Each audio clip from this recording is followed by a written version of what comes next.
देखिए क्या होता है, जब भी कोई कैटेगरी निकलती है आपके पास भी व्हाट्सएप और फेसबुक पर ये मैसेज पहुंच रहे हैं बहुत लोगों को। मैंने भी देखा, कई लोग मुझे भी भेजे, आपके पास भी भेजे होंगे कि जब 34,500 पद जनरल के लिए था और उसमें सिर्फ 19,000 हुए तो ओबीसी और SC ST या कैटेगरी वाले लोग क्यों चिल्ला रहे हैं? उसमें तो उनको ज़्यादा, जितना उनको होना चाहिए उससे ज़्यादा हुआ। मूल बात यह है कि जो आरक्षण का प्राविधान हमारे यहाँ है उसमें जो 50% जनरल जिसको हम कहते हैं वो अनारक्षित है, वो किसी के लिए आरक्षित नहीं है, अनरिजर्व्ड है, अनारक्षित उसको बोलते हैं। वो किसी के लिए आरक्षित नहीं, वो जनरल के लिए भी आरक्षित नहीं है, वो ओपन है, उसमें जो भी आ सकता है। तो जो ओपन कैटेगरी उसको बोलते भी है। और जो लोग कई बार कई एग्जाम में राष्ट्रीय स्तर पर और उत्तर प्रदेश में भी ओबीसी की जो मेरिट लिस्ट है वो जनरल के बराबर या कहीं कहीं उससे ज़्यादा भी जा रही है।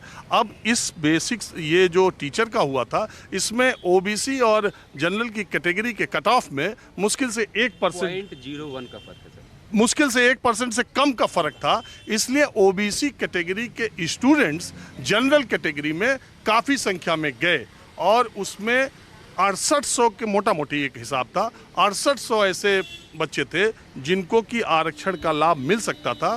उनके ओपन कैटेगरी में जाने और एडजस्टमेंट की वजह से नहीं मिला। ये इतनी तकनीकी तौर पर हुआ, तभी योगी सरकार ने ये भांपते हुए और ये जानते हुए कि 6800 लोगों को आरक्षण नहीं मिला, लाभ नहीं मिला, उन्होंने बाद में 6800 लोगों की लिस्ट भी निकाली, लेकिन वो हाईकोर्ट में जाकर फंस गया मामला। और उसके बाद आचार संहिता, फिर नया चुनाव हो गया, फिर ये मामला आ गया। अब मुझे बताइए इसके आगे का रास्ता क्या है? पहले हम कुछ चीज़ को करेक्ट करना चाहते हैं।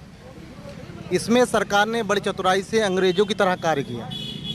हमारे कुछ साथी हैं, उन्होंने अपनी बात रखी, तो हम आपको थोड़ा समय लेंगे, थोड़ा सा पूरी बात आपको सरल शब्दों में बताएंगे। जिस प्रकार सिंगल बेंच में इसको चैलेंज किया गया तब हमारे सारे साथी एक थे, एक मुट्ठी के बराबर थे, सभी जानते थे, क्योंकि राष्ट्रीय पिछड़ा वर्ग आयोग 2017 में बनाया गया।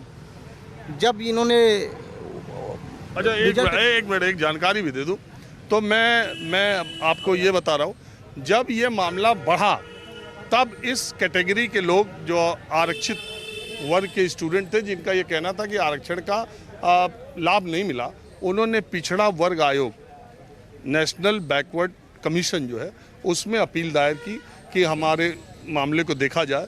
मुझे एक अधिकारी ने बताया कि वो बैकवर्ड कमीशन ने 75 जिलों के BSA से लिस्ट मांगी कि आपके यहाँ कितनी नियुक्तियाँ हुई हैं, क्या क्या रिजर्वेशन मिला है और इसमें कैसे क्या हुआ है। सारे लोगों ने जाकर अपना रिप्रेजेंटेशन दिया और पिछड़ा वर्ग आयोग ने उत्तर प्रदेश सरकार को कहा कि इसमें विसंगतियां हैं, ये ठीक की जाए। जी आप बिल्कुल सही कह रहे हैं। उन्होंने क्या किया, जब लड़कों ने वहाँ पर सोचा कि इसमें इतना रिजल्ट में इतना वो क्यों है, डिफरेंस क्यों है, तो ये लोग जब गए वहाँ पर कोर्ट में या फिर कोर्ट से पहले पिछड़ा वर्ग जब आयोग गए तो वहाँ पर उन्होंने जो प्रजापति जी थे, लोकेश प्रजापति जी अध्यक्ष थे, उन्होंने 75 जिलों के BSA को बुलाया, सरल शब्दों में बुलाकर फिर उनसे आंकड़ा मांगा जिले वाइज। इसलिए मांगा क्योंकि सरकार जिले वाइज आंकड़ा दे नहीं रही थी, ना ही मेरिट बता रही थी, ना कैटेगरी बता रही थी।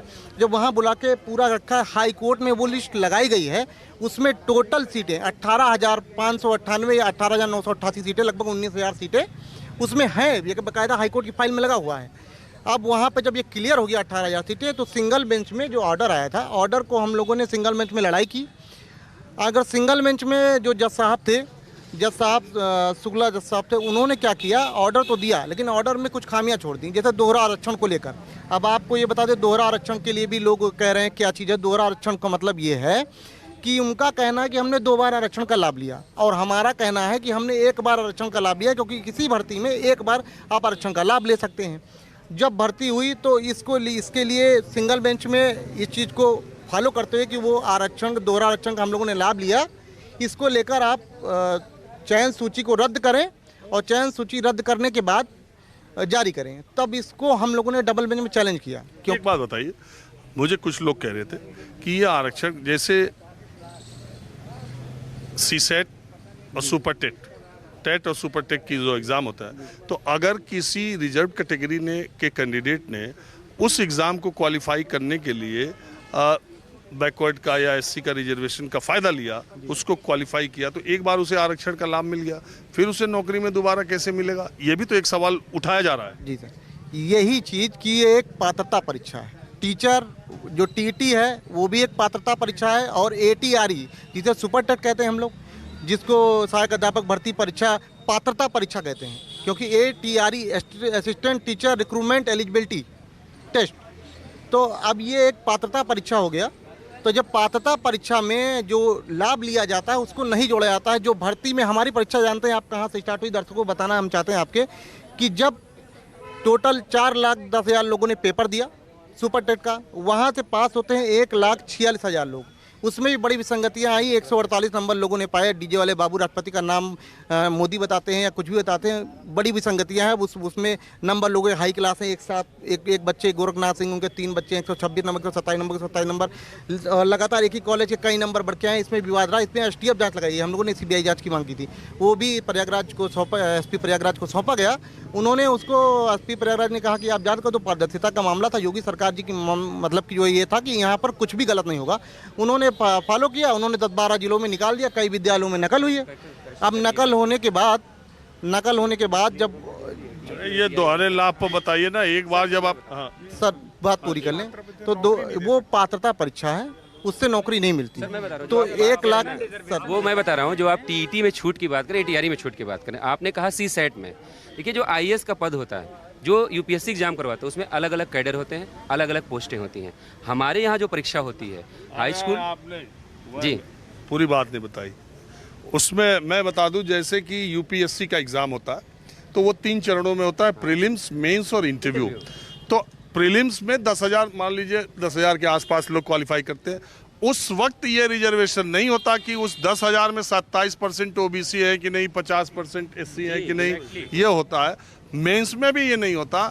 इंटरव्यू के बाद जब फाइनल रिजल्ट निकलता है तब रिजर्वेशन का देखा जाता है कि जो लोग नौकरी पा रहे हैं वहाँ रिजर्वेशन का फॉलो कर रहे हैं। प्रारंभिक चरण में या जिस परीक्षा से नौकरी का जो प्रथम चरण है उसमें तय नहीं होता है। इसलिए आरक्षण का दोहरा लाभ परीक्षा के स्तर पर मिला, इसलिए नौकरी के स्तर पर नहीं मिलेगा।